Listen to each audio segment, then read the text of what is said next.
gente. Senhor, Amém. nós queremos te agradecer Aleluia. por essa manhã Obrigada, abençoada, uma Jesus. manhã de vitória. Nós já profetizamos, ó Pai, que cada um possa receber o melhor, Pai, porque eu Amém. tenho certeza que a alegria do Senhor nos fortalece. Por isso Amém. nós te louvamos, agradecidos por tudo que o Senhor já fez. Obrigado pela vinda do Osmar, os outros maridos que também estão aí. Deus, que o Senhor abençoe o dia de trabalho, possa prosperar Amém, o caminho dos teus Jesus. filhos, ó Pai, Amém, para que eles Senhor. possam cumprir a tua boa palavra com o suor do seu rosto, ganhar o pão, e assim, ó Deus, a sua casa esteja abençoada todos os dias. Muito obrigado, Senhor, em nome de Jesus. Amém. Amém, amém. Glória a Deus.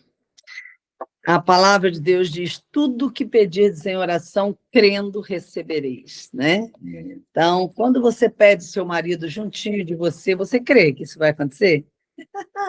Porque se você crê, é a palavra de Deus que diz, assim será. O que Deus vai fazer, eu não sei. O meu primeiro foi aposentado, e o segundo já está aposentado. Então, Deus é esse Deus que, ele, de um monte de ruínas, ele constrói um edifício. Então, aquilo que é um problemão para a gente hoje, amanhã pode ser a nossa bênção, como a gente sempre tem colocado, né? Abra sua Bíblia na carta de Filipenses. Filipenses, eu gosto de sempre pensar nessa carta como a carta da alegria. Em meio às lutas e problemas da vida, nós temos uma carta específica na Bíblia, que é conhecida como a Carta da Alegria. Ela tem apenas 4 capítulos, mas é profunda demais.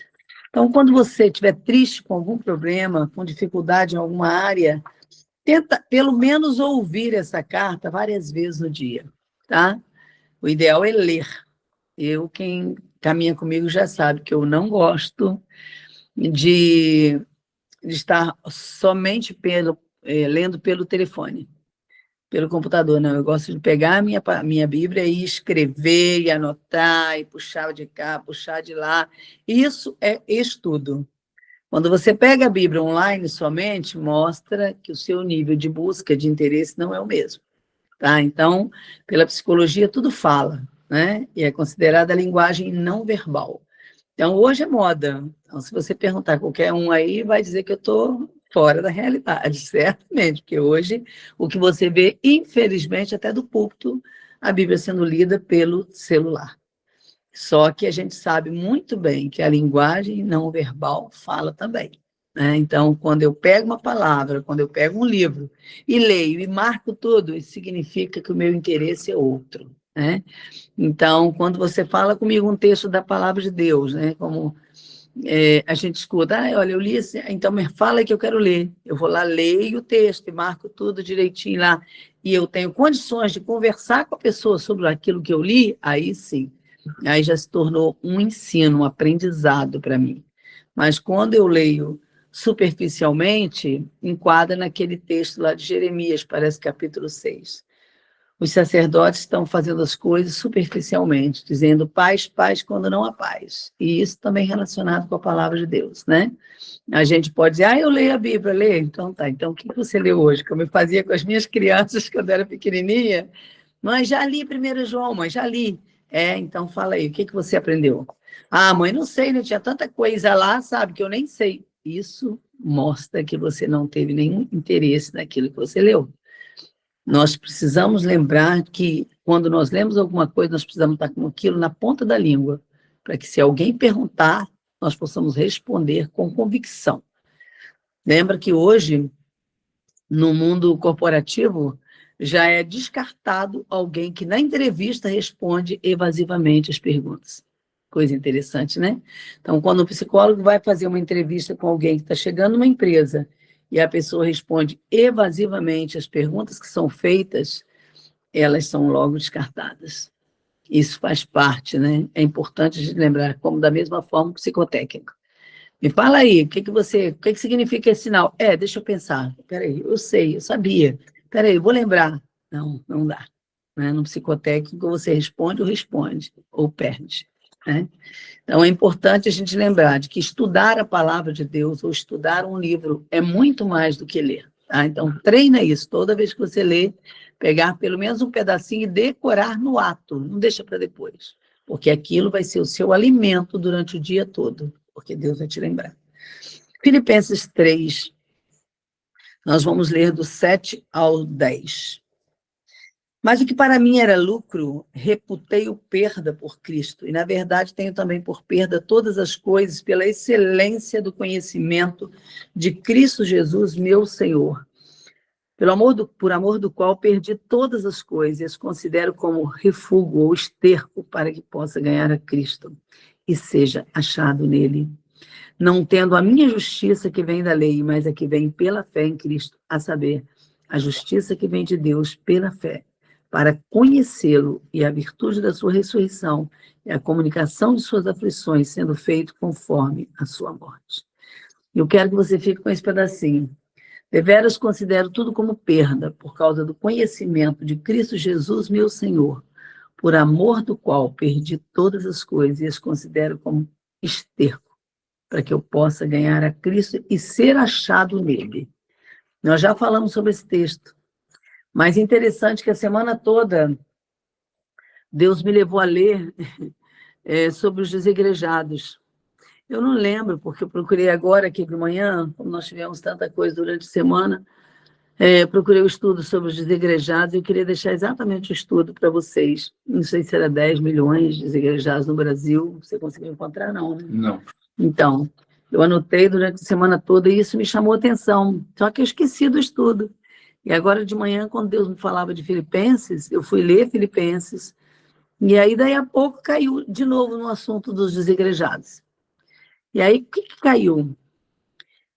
Deus começou a me falar que nós estamos vivendo, e ele me disse, me chamou a atenção para, eu anotei também, sobre compreendendo as estações.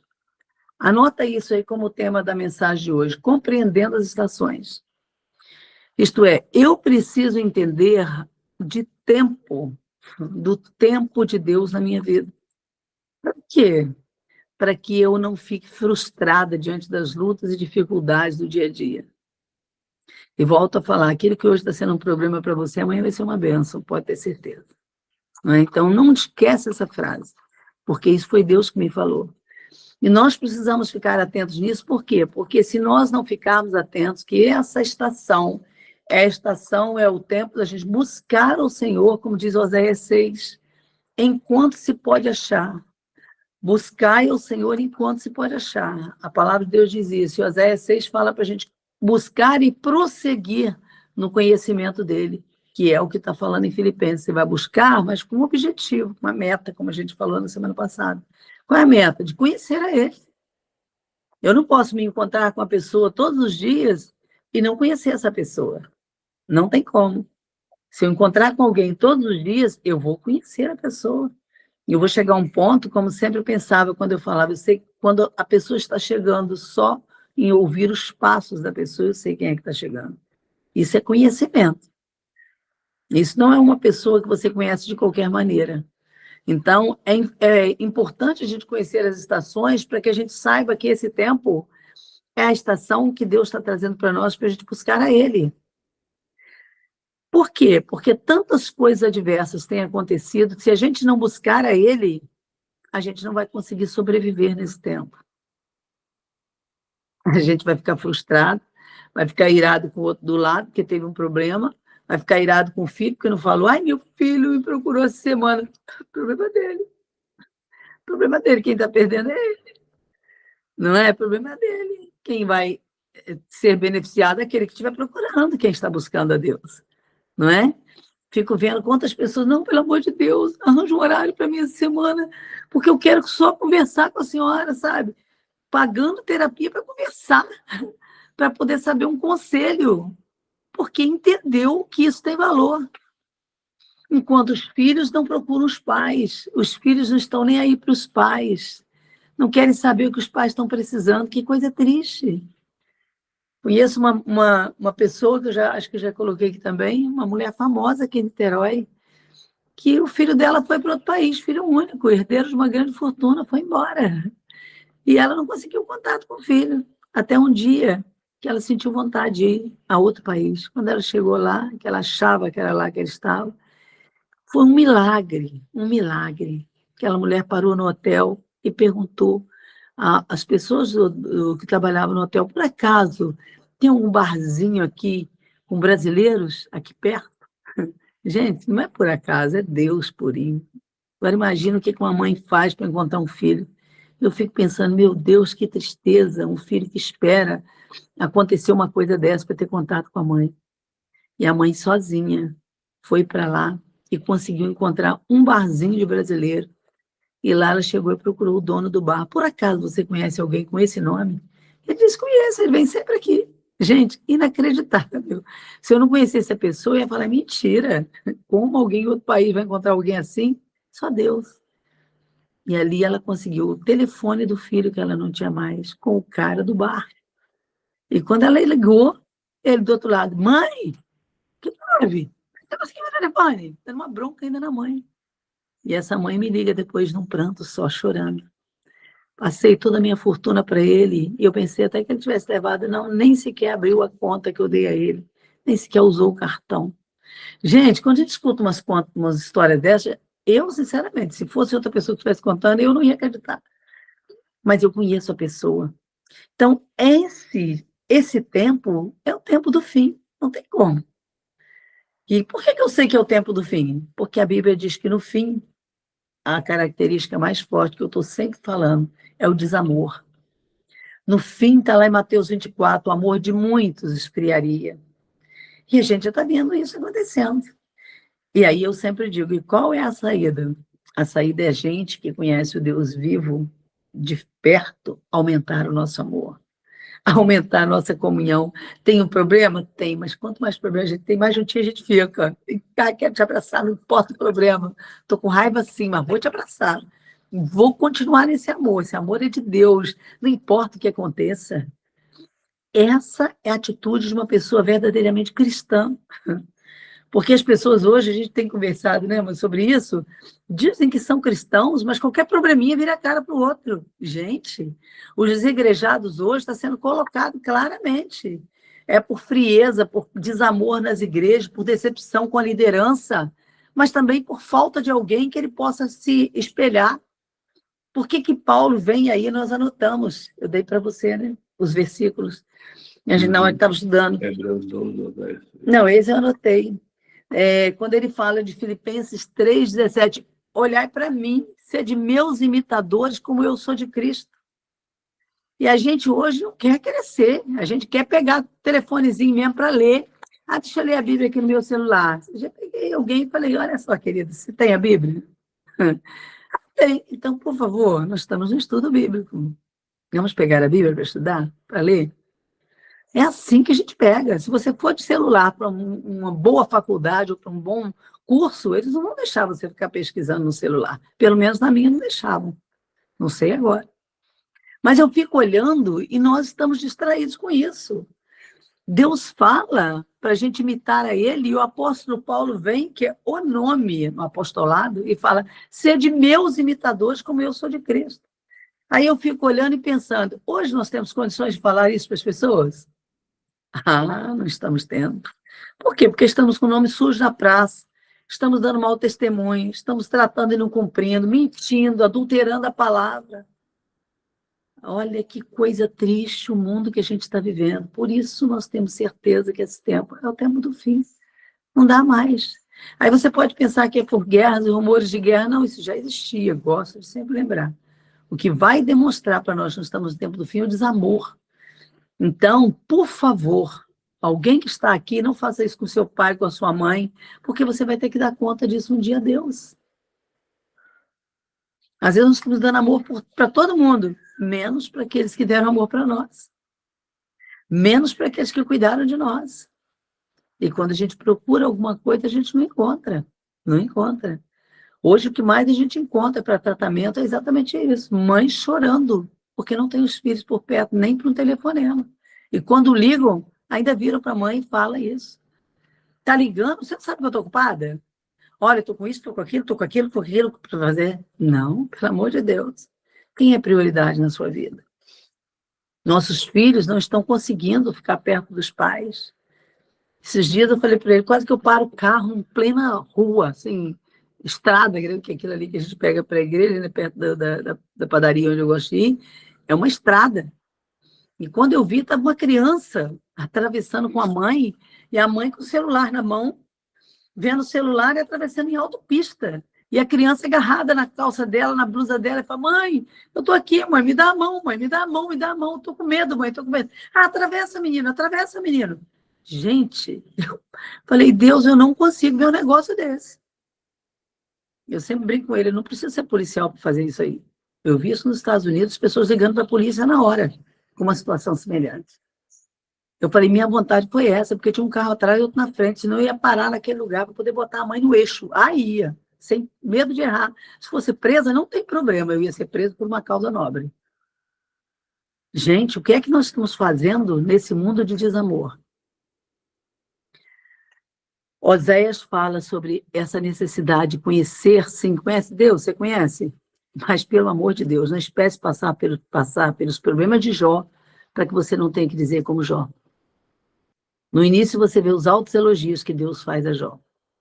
E aí, todo mundo que não conhece o livro de Jó e não lê com calma, fala assim: poxa, mas Jó era um homem de Deus, por que Deus deixou? Eu fico vendo as perguntas idiotas dessas e fico pensando: meu Deus, eu não aguento ouvir isso.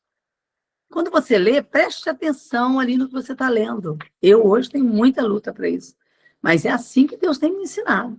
Deus começa elogiando Jó. Olha, um homem íntegro, um homem não sei o quê, não sei o quê, lá, reto, né, justo, e não sei o quê. E por que o cara passou por tanto problema? Se você perguntar isso, até líderes não sabem responder de imediato, pois deveria. Porque o último capítulo, Jó mesmo fala: eu te conhecia só de ouvir, mas hoje os meus olhos te veem. Que diferencial. Conhecer só de ouvir, eu fico imaginando, deve ser exatamente esse povo no celular. Aí eu li o quê? O Salmo 23. Senhor é o meu pastor e nada me faltará. É lindo, é.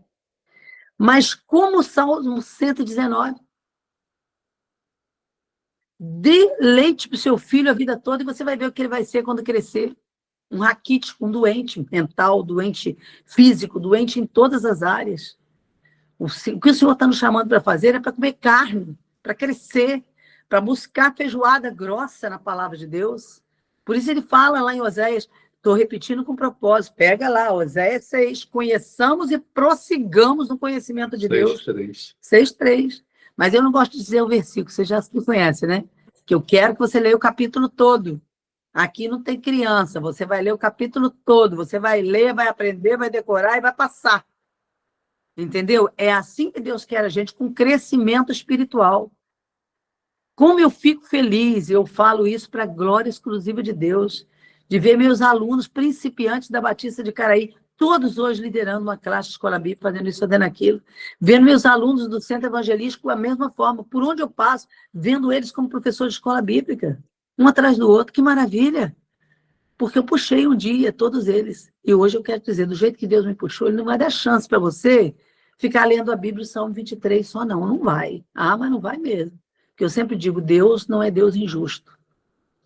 Ele não vai reivindicar de mim uma coisa e de você outra. Aí você pode dizer: ah, mas quem está começando no Evangelho, por incrível que pareça, quem está começando no Evangelho tem tido mais sede do que os antigos. Que tristeza. Que tristeza. Eu pego um recém-convertido que me pergunta: mas qual o texto mesmo que a senhora leu? Aí na palavra que a senhora deu? Mas o antigo, não. Aí depois eu pergunto: e você conseguiu pegar alguma coisa? Então, eu ouvi, né, mas não guardei não, mas eu vou guardar. Não. E não é antigo por idade não, tá? É antigo às vezes por tempo de igreja. Então nós precisamos conhecer o Senhor. Filipenses 3, ele fala exatamente isso. O que para mim era lucro, eu joguei fora. O que hoje está sendo interesse na sua vida? Bens materiais? Dinheiro? Todas as vezes que eu fiquei sem dinheiro, eu encontrei na rua. Tá aí Michele, que conhece minhas filhas, pode perguntar para elas. Não foi uma nem duas vezes, já contei isso para vocês. Dinheiro, nosso Deus, é o mesmo Deus que enviou o maná do céu. Jogou o maná para sustentar todo mundo. Então, hoje eu costumo dizer assim, para quem me conhece de perto, eu fico meio malandra quando eu vejo essas coisas de Deus na minha vida. E ele não tem filhos favoritos. Ele quer fazer isso com todo mundo. Mas nós precisamos conhecer esse Deus. Para quê? Para que a gente não fique desesperado, ansioso. Eu costumo dizer que o dia que eu estou mais alegre é o dia que eu estou com menos dinheiro. Porque isso, na palavra, diz que é dar fruto fora da estação. É fácil você estar alegre, feliz, quando você tem dinheiro no banco, quando você tem dinheiro na conta, você tem isso, tem aquilo. Não. De vez em quando alguém me fala isso, só para assim, só fala isso, que a senhora tem isso, tem aquilo. Não, querido, eu falo isso porque eu conheço o Deus que eu tenho. E todas as vezes que eu precisei, foi só dobrar o joelho. Mais rápido do que qualquer pessoa de amigos disso, daquilo. Ele fez algum amigo, sim, certamente me ajudar. Mas foi ele que fez, não fui eu que liguei e pedi ajuda a ninguém, graças a Deus. Não é por orgulho, mas é porque eu conheço o Deus que eu tenho. Ele diz que eu sou o Deus papai, eu sou o Deus marido, Isaías 54. E aí eu fico dizendo para ele assim, duvido, né, Senhor?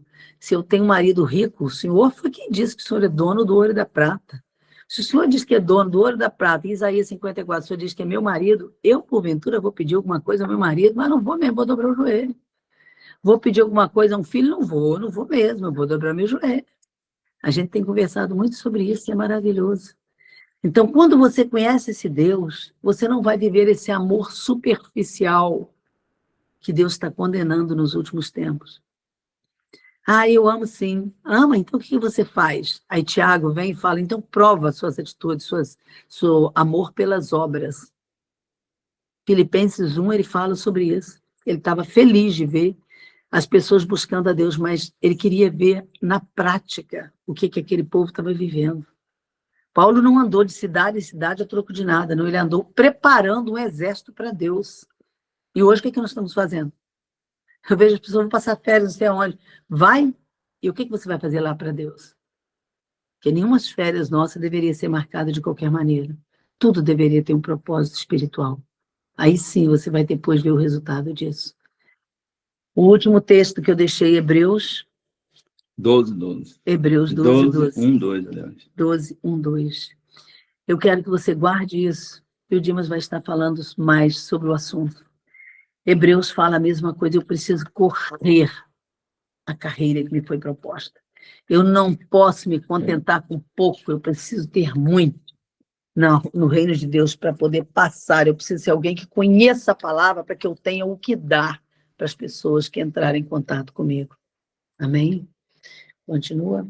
No que você quiser, depois você pode voltar, se você não quiser. Pode ir no que você já estava preparado, então. Então, amadas, nós temos vivido dias de tristeza, dias de luta, decepções, ilusões, e isso muitas vezes contribui para aumentar a estatística daqueles que estão hoje desigrejados. E a gente fica pensando sobre isso. A igreja é lugar de alegria, a igreja é lugar de paz, de cura. Então, por que tantas pessoas esperam para procurar a igreja? Só quando estão desesperados, quando não tem mais saída, quando os médicos dão aquela notícia que ninguém gosta de ouvir, quando a conta bancária já está no vermelho, quando você já não tem mais como contribuir. Parece que há uma resistência contra a igreja.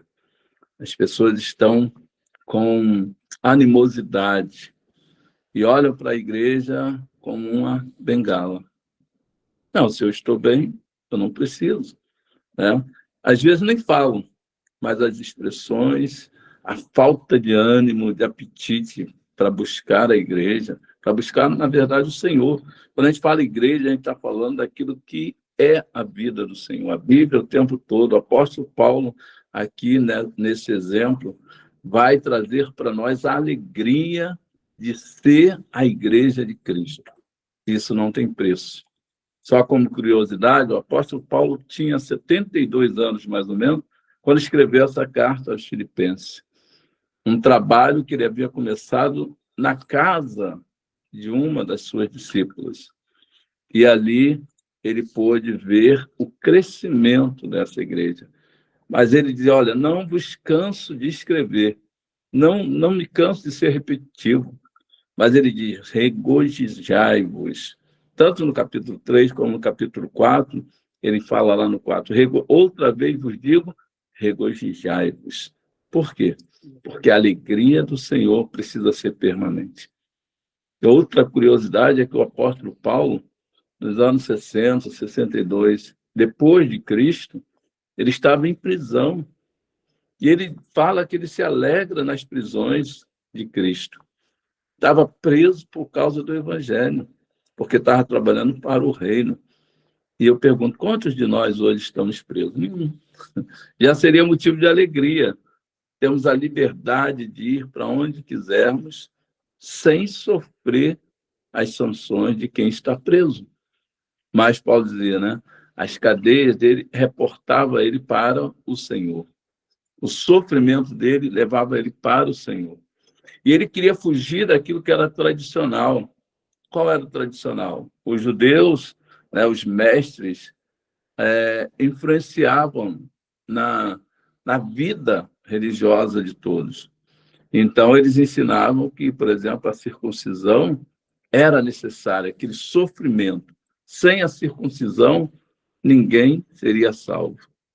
E Paulo aparece dizendo, olha, a graça do Senhor nos basta.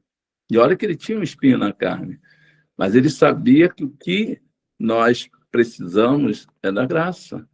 O evangelho que liberta, que quebra as cadeias, que quebra o tradicionalismo para vivermos uma liberdade em Cristo Jesus. Somos prisioneiros dele, sim, mas com ele, para viver a liberdade que o mundo não pode nos oferecer. E ele entra aqui em Filipenses dizendo, regozijai-vos, ou seja, alegrai-vos. A carta da alegria, como a Rita colocou aqui, ela traz essa inspiração para nós. Você tem motivo para estar triste? Não fique. Ela tocou também aqui no assunto de quem está sem igreja, quem não quer mais ir à igreja. E eu estava anotando aqui aquilo que o Espírito estava me falando. Quais são as consequências, né? As causas de nós estarmos fora da visão da igreja? Se Cristo é o cabeça, se a igreja pertence a ele, se a igreja não tem um dono físico, por que nós resistimos tanto? E uma das coisas que mais me chamou a atenção, e a Rita até acabou falando também, é a decepção. Nós estamos vivendo um tempo em que toda hora nós sofremos decepção. E a gente vai para a igreja, busca o aconchego, o refrigério, a cura, a liberdade, e, de repente, nós nos decepcionamos com a liderança, com os irmãos, até mesmo na família. Você vê hoje que a família não tem prazer de estar na mesma igreja. As igrejas tradicionais têm mais essa coisa, não. Tá, eu, minha mãe, a geração toda na mesma igreja, desde que fomos batizados. E as pessoas vivendo essa falsa liberdade procuram sair da onde eles têm dificuldade de aprender, da onde eles não conseguem ser discipulados. Ah, eu vou para outra igreja que é mais light. Vou para outra igreja que o louvor é assim. Não, porque lá tem a palavra assada. Muitas vezes se tornam como aqueles 9 leprosos, né? Que somente um voltou para agradecer. E isso vai criando aqueles grupinhos que vão de igreja em igreja, chamada aí popularmente de crentes borboleta. Então, nós precisamos prestar atenção, porque o inimigo tem usado isso de uma forma poderosa para separar o povo. Coloca uma decepção no nosso coração e a gente traz aquilo, guarda aquilo e não consegue mais se desvencilhar. E o apóstolo Paulo vem desmistificando isso. Você não tem motivo para estar fora hoje. Existe um povo separado por Deus para estar num lugar que ele preparou. Eu falava esse final de semana na igreja sobre o estagiário, né? Ninguém quer ser estagiário, a gente quer ser logo o contratado definitivo. Mas o estágio é para aprimorar tanto ao lugar que nós estamos, ao trabalho que nós estamos desenvolvendo, como a aceitação da empresa pelo nosso trabalho. Então, é uma experiência maravilhosa, onde você vai poder dar de tudo para poder alcançar aquele lugar, o lugar da promessa. Eu digo que o deserto foi o lugar de estágio para o povo de Deus. E poucos foram aprovados. O estágio serviu para separar quem é e quem não é. Nós precisamos definir isso. Eu sou de Cristo, como Paulo fala, né? O resto eu considero como esterco, como nada. Tudo que eu aprendi. Olha que Paulo tinha tido uma experiência de uma vida próspera, de uma profissão ao qual projetava ele como um grande soldado, mas isso não era suficiente. Ele precisava de algo mais. E quando ele tem aquele encontro sobrenatural com Cristo, aí ele começa a viver uma vida de fato, uma vida que é um testemunho ao qual ele mesmo diz: sedes meus imitadores, como eu sou de Cristo. E nessa carta de Filipenses, amados, nós estamos olhando isso. Não vai ser a decepção que vai me tirar, porque Paulo se decepcionou com Pedro, com alguns outros discípulos, pela forma de pensar, pelo tradicionalismo, porque ainda estavam vivendo o judaísmo dentro da nova visão de concepção de igreja, de Atos, e ele ali foi tirando aquilo. Ele não teve aquele encontro físico com Jesus, mas ele teve um encontro profundo, águas profundas. Paulo não queria andar na superfície, ele queria mergulhar mais fundo. A experiência dele serviria, como tem hoje ainda sido exemplo para nós, para alcançar muitos. Ele não tinha a visão atrofiada. E hoje as pessoas que fogem do tratamento, fogem daquela parte do estágio, acabam sofrendo dano. A decepção os afasta, e lá no Salmo 133 diz: quão bom e quão suave é que os irmãos vivam em união, mas não consegue ter união. E aonde ele chegar, ele vai desagregar, porque ele não aprendeu, não foi aprovado no estágio para poder alcançar esse lugar, de ser um membro ativo na igreja, de ser um colaborador. Essa igreja de Filipenses começou na casa de Lídia. Então, a igreja nasceu ali, cresceu, e quantas vezes vai servir de referência na vida do testemunho do apóstolo Paulo? O que eles viveram, experimentaram ali e puderam repassar para aqueles novos que estavam chegando. Então, a nossa preocupação hoje é essa. Muitas pessoas estão sem participar da bênção chamada igreja. A igreja, eu costumo dizer, é um oásis. Eu não estou falando aqui de denominações. Estou falando a igreja de Cristo Jesus, é o lugar que a gente vai beber água. Aquela água viva que a gente nunca mais vai tornar a ter sede. E aonde encontrar outra fonte da vida? Não tem. É Ele, é por Ele, para Ele que nós respiramos, vivemos, trabalhamos. Tudo que nós fazemos precisa ter Cristo como referência, como o apóstolo Paulo ensina. Então, regozijai-vos no Senhor todos os dias. Mas eu estou decepcionado. Não importa, regozijai-vos. Você precisa ser forjado nessa vida real, não naquela vida de ficção, mas no seu. Eu tenho problema, a solução está ali, né? Eu tenho vivido situações que parecem uma sinuca de bico, mas a saída está ali. Cristo é a porta. Ele diz: eu sou o caminho, eu sou a vida, eu sou a porta, eu sou. Você tem tudo. Ele é a pérola de grande valor. Tudo que nós precisamos está ali, convergendo na vida espiritual que ele deixou como legado para nós. Então, essa palavra hoje tende a nos trazer para esse lugar, não de desconforto, mas um lugar de paz, de tranquilidade, onde a gente pode, no final de tudo, deitar a cabeça no travesseiro e dizer assim: paz, me deitarei e dormirei, porque só tu, Senhor, me fazes repousar em segurança. Que Deus possa nos dar descanso, não só hoje, mas todos os dias. Que o Senhor possa trazer a alegria dele sobre a nossa vida, sobre a nossa casa e a nossa família. Por que eu estou dizendo isso? Porque nós precisamos entender, somos referência na nossa casa. Eu costumo dizer que aquele que está ouvindo a palavra vai ser referência no meio da família. É aquela coluna que vai sustentar os dias difíceis. É aquele que vai ter a mente, né, de Cristo para dizer assim: ó, tudo é possível ao que crê. Nós vamos vencer, nós vamos sair dessa batalha, nós vamos dar testemunho do que Deus está fazendo, seja em que área for, do sentimento, financeira, né, relacionamentos, não importa. Às vezes situações que a gente tem com os nossos filhos, né, com o vizinho, Deus já tem a resposta. Daniel sabia disso, José sabia disso, e nós precisamos saber disso. Hoje é tempo da gente buscar o lugar de Deus para a nossa vida, e para a nossa família. Se nós não temos prazer de ir para a igreja, como os nossos filhos vão ter? Né? Como eles vão buscar exemplo para poder buscar esse lugar que o Senhor preparou? Então, nós somos responsáveis para levar aqueles que estão desigrejados. Não importa que é só a sua família, não. Tem muitos que você conhece, que nós conhecemos, que estão evitando a igreja. Eu não vou porque a igreja... Aí a gente começa a criar situações, né? Vamos fazer uma reunião à parte, vamos fazer isso. Tudo pode ter, né, resultado. Mas qual é o objetivo final?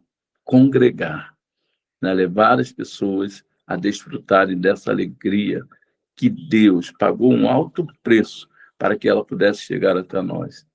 Então, o apóstolo Paulo é esse testemunho vivo e poderoso para alegar a nossa manhã no dia de hoje.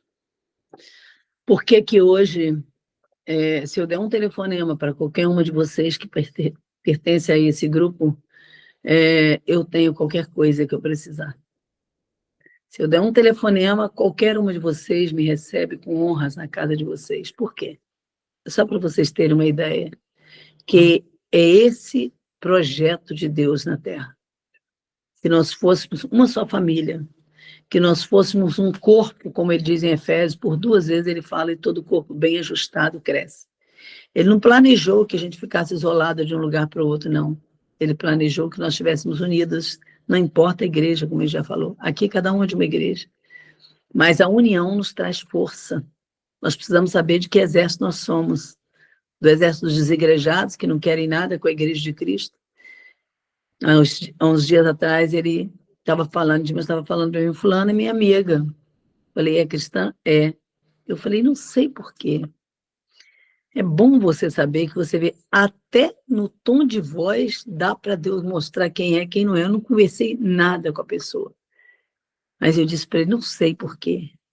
Mas essa mulher, essa pessoa tem algo que não diz que ela é cristã. Mas eu posso estar errada. Então, vamos aguardar para a gente ver? E nós viemos a conhecer aquela pessoa. No primeiro encontro, eu disse para ele, você vai vendo nos detalhes. Quando você precisa de oração, você vai pedir a quem?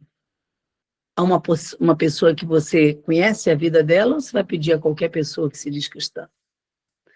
A pessoa veio ao nosso encontro com um vestido justíssimo, aberto, com uma abertura até mais da metade da coxa. Depois, quando eu vi o resto, eu continuei olhando. E quando eu tive a oportunidade, eu perguntei, mas de que igreja você é mesmo, querida? E ela disse, então, sou da igreja tal, mas olha, eu vou quando eu quero, eu vou como eu quero, eu não gosto que ninguém me force a nada. E eu falei, você tem alguma tarefa na igreja? Você trabalha em alguma área? Não, então, pois é, porque eu tenho tanta coisa para fazer que eu não dou conta. E aí está pedindo a Deus que Deus salve a família. E Deus não responde. A família está fazendo exatamente o oposto do que ela quer, do que ela pensa que é certo, do que ela gostaria que eles fizessem. Mas eles não têm referência para imitar.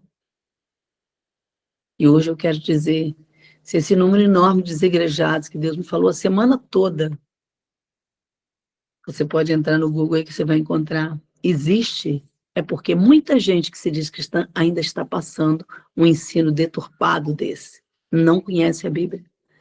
A Bíblia diz em Hebreus, não deixa a tua congregação como é costume de alguns. Então, eu costumo dizer, você sabe quem é quem? Quando você pergunta de cara, você é cristão, sou de que igreja? Tal. Fala exatamente, rápido, direto e objetivo, como a gente estava falando no início, num concurso, num curso, que você, numa entrada, numa empresa que você vai lá para se apresentar. Então, quando você não sabe de que igreja que é, você não tem uma direção certa, você está perdido, quer você queira dizer ou não, a palavra exata é essa. Deus não nos chamou para estarmos desigrejados. Falei sobre esse tema há uns 10 anos atrás, numa igreja batista. E essa semana toda Deus continuou ministrando o meu coração. E às vezes nós estamos lá só de nome e achamos que está tudo bem. Está tudo bem para mim, mas e para Deus? Eu volto a falar, se eu tenho hoje essa comunhão com vocês, é porque nós vivemos juntos. Juntos é outra coisa. Nós nos conhecemos de perto. Esses dias eu estava lembrando, né, Cris, das caronas tão poucas que eu dei a Cris. Mas foi ali que eu conheci a Cris. E eu com medo, muitas vezes, de voltar da casa dela de madrugada, de 11 horas da noite, eu falei, Cris, acho que esse horário eu estou preocupado, porque eu não conheço direito o local, sabe? Mas isso é família. Mas que prazer eu tinha de estar perto dela. Então a gente vai vendo um por um aqui. Eu dou um telefonema, eu fico vendo, às vezes não é nem para mim. Fala, você pode ajudar fulano? Posso, pode sim. Por quê? Porque é família. Agora, se eu estou de turista nos lugares, eu não vou ficar muito tempo. Então, nós precisamos exatamente isso, Silvia, fixar raízes, nós temos falado isso. A árvore que não tiver raiz, ela não vai florescer, ela não vai dar fruto, e vai ser arrancada por Deus no final dos tempos. E qual a nossa raiz? Qual o lugar que nós estamos? Se você saiu de algum lugar, eu sempre gosto de dizer isso, e Dimas é a maior testemunha disso, que por onde eu passo, eu posso voltar e ser tratada com honras. Essa história de você sair e não poder voltar no lugar onde você está errado. Saiu mal, volta lá. Volta lá. Volta lá e veja o que foi, como diz a Bíblia. Veja onde você perdeu o machado, volta lá. Vai para outro lugar, não, porque você vai levar problema. Deixou uma mágoa lá atrás, vai lá e se conserta. Eu gosto muito disso. Eu lembro de uma menina aqui dentro do elevador, não tinha outro jeito, né? Entrou, daí a pouco ela falou assim, agora que eu estou conhecendo a senhora direito, porque eu não gostava da senhora. Mas agora, em 2, 3 minutos no elevador, estou vendo que a senhora não é a pessoa que me falaram. Eu falei, é mesmo? Tem isso? No elevador, Deus consertando a sua vida? Que maravilha, minha filha. Então, se eu passei essa imagem para você, eu te peço perdão. Mas eu quero dizer, Deus nos chama para ser corpo na terra. E nós precisamos lembrar, todo corpo bem ajustado cresce. Você quer crescer na vida espiritual? Você quer crescer na vida emocional? Porque uma mágoa lá atrás trava toda a sua vida. Pode te levar a ser desigrejada depois, amanhã ou depois. Não seja aquela pessoa que se acostumou a um estilo de vida bem mundano, bem longe do padrão da palavra de Deus. Eu não vou, mas não tem problema. Tem problema sim, querida. Você não vai crescer na comunhão, não vai crescer na amizade. Se a gente tem essa comunhão aqui, porque nós almoçamos juntos, né, Neide? Na casa da Alessandra. Que maravilha. Chegando lá, peraí, Neide, não pega meu pedaço de frango, que não deixa que isso aqui, eu tô pegando um pedacinho de frango. Peraí, Neide, vamos lá, Neide, junto, o que você trouxe de bom? Eu quero que você trouxe, Neide. Trouxe pudim, não acredito. Isso é comunhão. Palavra mais. Não, tem um docinho de leite condensado. Então, o que é que você está semeando por onde você passa? O Senhor nos chama para conhecê-lo de todo o coração. Não é superficialmente. E não tem outro caminho para você conhecer ao Senhor, se não for através do crescimento da leitura da palavra dele. É um diferencial. É um diferencial. Como a gente já colocou aqui, aquele que conhece a palavra de Deus não tem como dar uma palestra sem citar a palavra. Esses dias estava eu e ele ouvindo um advogado falando, cara falando bobagem de tudo quanto é jeito. Eu falei isso, meu Deus do céu, tem certeza que esse cara é advogado? Tenho. Falei, já não estou aguentando mais, está sendo muito pesado no meu ouvido. Aí eu disse assim, Deus, me ajuda, porque Dimas tem que ouvir esse cara até o final, é muita coisa para ele, coitado. Aí quando eu disse isso, o cara fala lá, então, em Jó 14, fala sobre a árvore, que se for podado vai dar fruta, não sei o quê, vai florescer ao cheiro das águas. Que maravilha, Senhor! Me perdoa, porque eu vi esse cara meia hora sem orar por ele. Em 2 minutos que eu orei, o áudio dele, que já estava gravado, entra com Jó 14. Gente, que diferencial! Aquele homem que estava com a palavra pesada, não sei o que, quando falou de Jó 14, o cara mudou o nosso dia. Falei, agora já vou até parar para ouvir de novo, entendeu? Porque alguma coisa Deus tem que fazer por esse cara. Não é possível que alguém, conhecendo Deus, ainda citando um texto desse, que é o cheiro das águas, vai florescer, e o cara ainda está desse jeito, com um monte de problema, não consegue resolver, não consegue ser um exemplo para o mundo. Que história é essa? Então, hoje, eu quero te dizer, só tem um jeito da gente estar bem com o nosso Senhor, conhecendo a Ele, prosseguindo no conhecimento dEle, procurando sim uma igreja. Não importa se você não gostou de lá, mas volte lá para estar bem com todo mundo. de maneira que se você precisar de entrar lá, você vai entrar e sair com alegria no coração, sem peso. Sem ser aquela pessoa, eu vou estar lá? De jeito nenhum. Eu escuto isso, de jeito nenhum, por quê? Ficou o que pendente? Como diz em psicologia, veja lá o que ficou pendente, né? Então, nós precisamos, desse tempo do fim, conhecer o Senhor de perto, porque o nosso Deus é esse Deus, que Ele nos ensina na carta de Filipenses a ser uma pessoa alegre, a ser uma pessoa que caminha junto.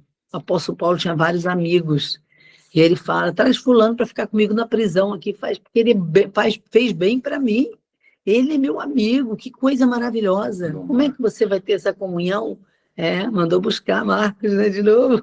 Depois de dar uma briga com ele, você lembrou bem. Depois de dar uma briga, expulsar Marcos de perto dele, no final da vida dele, ele manda buscar Marcos. Ele fala, manda buscar, traz ele de volta, porque ele me é muito útil. Então, que não seja na hora, no final da vida, que a gente tem que mandar buscar alguém que a gente magoou, entristeceu, que não quer nem ver na nossa frente. Não. Que a gente possa, em todo tempo, trabalhar nisso na nossa casa, na nossa família, para que a gente seja uma referência nesse mundo que está carente disso. Quando Paulo fala por 3 vezes no Novo Testamento, sede meus imitadores como eu sou de Cristo, não é à toa. É porque ele deseja que a gente tenha uma vida muito diferenciada do que estilo de vida que nós estamos vivendo. Nós estamos vivendo uma vida superficial, nos contentando com o Salmo 23 durante o dia, quando Deus está nos chamando para comer algo mais forte. Que Deus possa fazer isso conosco, que haja um despertamento em nós, e que outros queiram nos imitar, e que a gente possa dizer, como o apóstolo Paulo, pode olhar para mim sim, pode olhar para mim, porque eu estou seguindo a Cristo. Que Deus nos ajude, nos abençoe, e que Deus fale conosco poderosamente no restante desse dia. Então, Amém? não vai dar tempo de comentar tudo, né? Mas o capítulo 12 de Hebreus, ele traz uma recomendação que eu quero só ler para vocês, até o versículo 4, que diz, portanto, nós também, pois que estamos rodeados de tão grande nuvem de testemunhas, deixemos todo o embaraço e o pecado que tão de perto nos rodeia e corramos com paciência a carreira que nos está proposta, olhando para Jesus, autor e consumador da fé, o qual, pelo gozo que lhe estava proposto, suportou a cruz, desprezando a afronta, e assentou-se à destra do trono de Deus. Considerai, pois, aquele que suportou tais contradições dos pecadores contra si mesmo, para que não enfraqueçais, desfalecendo em vossos ânimos. Ainda não resististe até o sangue, combatendo contra o pecado. A proposta é essa, amados, que a gente possa resistir, que a gente possa suportar as tribulações. Paulo estava em prisão. Nós nem enfrentamos isso, não sabemos nem o que é isso. Então, Deus está nos dando a oportunidade de sermos aprovados para aquele cargo, aquela posição maior que Ele nos chamou para ser. Porque a palavra diz que nós fomos chamados para ser por cabeça e não por cauda. Que a alegria do Senhor te fortaleça e você veja tudo isso se realizando na sua vida, na sua casa, profetizando. Eu lembro que minha mãe profetizava sobre a vida dos meus filhos. E ela dizia assim, eles são um dos tais. E hoje eu vejo que a palavra dela se cumprindo na vida profissional, e eu sei que ela estava profetizando também na vida espiritual. Então, que a gente possa aprender a tomar posse da palavra que Deus tem liberado, né? Amém. Hoje a palavra é alegria, eu vou me esforçar para me alegrar, para regozijar, para ser uma testemunha de que a palavra é eficaz. Amém. E eu tenho certeza que Deus vai nos ajudar em tudo isso. Amém. Amém. Deus abençoe vocês, uma semana especial para todas. Passe isso para os filhos. Todos, é verdade. Lembra-te de nós. E todos, não é? E uns orando pelos outros, para que todos estejam de pé. Amém?